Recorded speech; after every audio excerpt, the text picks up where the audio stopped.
Hello, ഇതെന്ത് ചെടിയാന്ന് മനസ്സിലായോ നിങ്ങൾക്ക്? വേണ്ട, അതിൻ്റെ പൂവൊക്കെ മനസ്സിലായോ? ഇതാണ് പെരുംജീരകം. നമ്മൾ ബിരിയാണി വയ്ക്കാനും പല കാര്യങ്ങൾക്കും ഉപയോഗിക്കില്ലേ പെരുംജീരകം, അതിൻ്റെ ചെടിയാട്ടത്. നല്ല മണമുണ്ട്, നമ്മുടെ മുറ്റത്തുള്ളത് തന്നെയാണ്. ഇതിൽ കുറച്ചെണ്ണം അങ്ങനെ ഉണങ്ങിയ രീതിക്കൊക്കെ നിൽക്കുന്നുണ്ട് കേട്ടോ. അത് കണ്ടോ? അപ്പോൾ ഇത് ഏത് പരുവത്തിലാണ് പറിക്കേണ്ടതെന്ന് ഇപ്പോൾ നമുക്കറിയുന്നില്ല. ഇതിൻ്റെ പൂവാണോ കായാണോ എന്നറിയില്ല കേട്ടോ. അത് എന്ത് ചെടിയാണെന്ന് അറിയാതെ ഞാൻ അടുത്ത വീട്ടിലത്തെ അവരടുത്ത് ചോദിച്ചതാണ് ഇത് എന്ത് ചെടിയാണെന്ന്. ഇപ്പോൾ ഇതാ ഇതിൻ്റെ വിരിഞ്ഞ് വരുന്ന മുട്ട കണ്ട ചെറിയത്.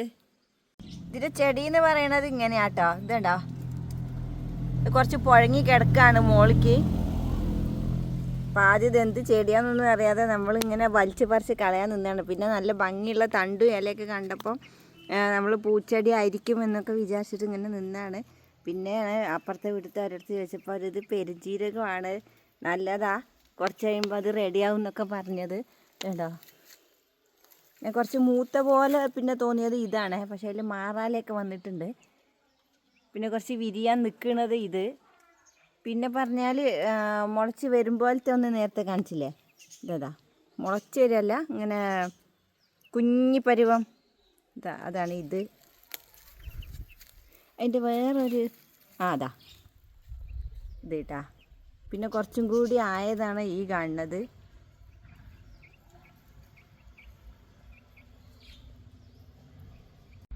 പെരുംജീരകം ആയ ശേഷം നമ്മുടെ കൈ കിട്ടുന്ന അത്രയ്ക്ക് മണമില്ലെങ്കിലും നല്ല അടിപൊളി മണം, ലൈറ്റായിട്ടാ. പെരുംജീരകത്തിൻ്റെ ലൈറ്റായിട്ടുള്ള മണം. ഈ കുഞ്ഞിതിനുണ്ടാ നോക്കട്ടെ, ഇല്ല, ചെറുതിന് മണമില്ല കേട്ടാ.